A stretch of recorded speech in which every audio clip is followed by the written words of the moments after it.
ایک دفعہ کا ذکر ہے، دور کسی گاؤں میں ایک بیوہ عورت اور اس کا بیٹا جیک رہتے تھے۔ وہ بے حد غریب تھے اور اکثر ان کے پاس کھانے کے لیے بھی پیسے نہیں ہوتے تھے۔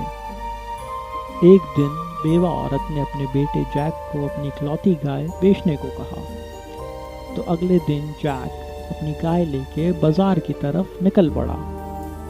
راستے میں اسے ایک پراسرار شخص ملا جس نے جیک سے کہا، کیا تم مجھے اپنی گائے بیچو گے؟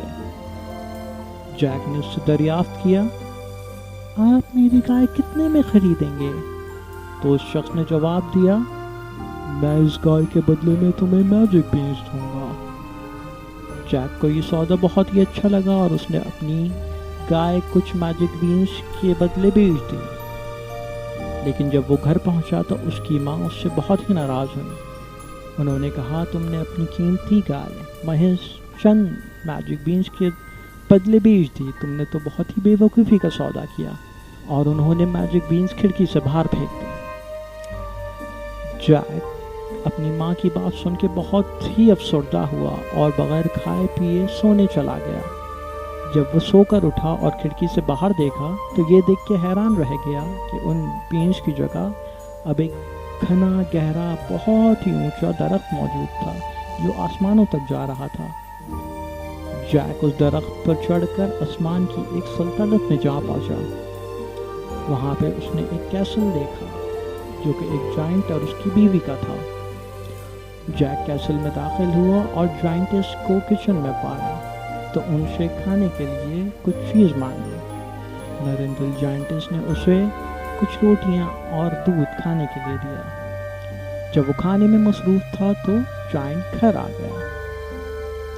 جائنٹ دیکھنے میں بہت ہی خوفناک تھا اور لمبا بھی تھا۔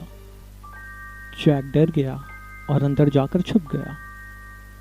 جائنٹ چلایا، فی فائی فو فم، مجھے انگریز کے خون کی بو آتی ہے، چاہے وہ زندہ ہو یا مردہ ہو، میں اس کے ہڈیوں کا چورا کروں گا اور اپنی روٹی بناؤں گا۔ جائنٹ کی بیوی نے کہا، یہاں کوئی لڑکا نہیں ہے۔ تو جائنٹ نے اپنا کھانا کھایا اور آرام کرنے کے لیے اپنے کمرے میں چلا گیا۔ کچھ دیر بعد اس نے اپنے سکوں کی بوریاں نکالی اور گننے لگا۔ جب وہ اس کام سے فارغ ہوا تو سو گیا۔ رات کے ایک پہر میں جب جائنٹ سو رہا تھا تو جیک اپنے چھپنے کی جگہ سے باہر نکلا اور سونے کے سکوں کی بوریوں میں سے ایک بوری کو لے کر درخت کے ذریعے اترتا ہوا اپنے گھر آ گیا۔ اس نے سکے کی بوری اپنی ماں کو دی اور وہ بے حد خوش ہوئی۔ ان سکوں کے ذریعے انہوں نے کچھ دیر زندگی بڑے آرام سے گزاری۔ پھر کچھ عرصے بعد جیک درخت کے ذریعے آسمان کی سلطنت میں ایک بار پھر جا پہنچا اور پھر کیسل میں داخل ہوا تو کچن میں جائنٹ کی بیوی کو پایا اور پھر سے کھانے کے لیے کچھ مانگا۔ جائنٹ کی بیوی نے پھر سے اسے کچھ کھانے کے لیے دیا۔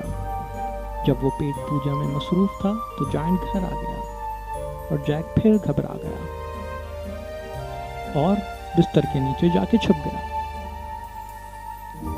جائنٹ چلایا، فی فائی فو فم، مجھے انگریز کے خون کی بو آتی ہے، چاہے وہ زندہ ہو یا مردہ ہو، میں اس کے ہڈیوں سے اپنی روٹی بناؤں گا۔ جائنٹ کی بیوی نے کہا، یہاں پہ تو کوئی بھی لڑکا نہیں ہے۔ تو پھر جائنٹ نے اپنا پھر کھانا کھایا اور پھر آرام کے لیے اپنے کمرے کی طرف چلا گیا۔ جب وہ آرام کر کے اٹھا تو اس نے ایک مرغی نکالی اور اس مرغی سے کہا، دو۔ تو اس مرغی نے ایک سونے کا انڈا دیا۔ یہ سب کام کرنے کے بعد جائنٹ سو گیا۔ جیک پھر اپنے چھپنے کی جگہ سے نکلا اور مرغی کو لیتا ہوا درخت کے نیچے اتر گیا اور وہ مرغی اپنی امی کو دے دی۔